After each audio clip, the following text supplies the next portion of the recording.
आमचा पक्ष ओरिजिनल आहे. आम्हाला मागणी करण्याची आवश्यकता नाही आहे. ऐका जरा उत्तर ऐका. आमचा पक्ष ओरिजिनल आहे. आम्हाला मागणी करण्याची आवश्यकता नाही आहे.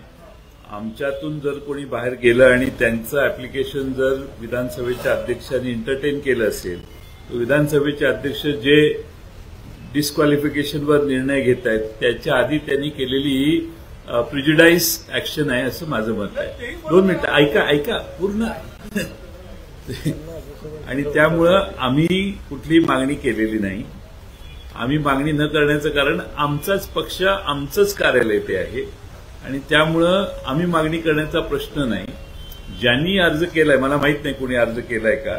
अर्ज केला असेल तर तो अर्ज एंटरटेन करण्याचा अधिकार विधानसभेच्या अध्यक्षांना आहे की नाही हा त्यांनी केलेली कृती ही आता डिस्क्वालिफिकेशन त्यांच्यासमोर आहे. 31 जानेवारीच्या आत त्याच्यावरती निर्णय घेणार आहेत. त्याच्या आधी त्यांनी ही केलेली आधीच केलेली कृती आहे. त्यामुळं त्यावर बघू आपण पुढे. मागच्या अधिवेशनात तुम्ही व्हीप जारी केलेला नव्हता प्रत्येक आमदारांना. यंदा तरी ती गोष्ट होणार आहे का? व्हीप जारी करण्याचा प्रसंग आला नाही. प्रसंग आला तर ते व्हीप जारी होतील.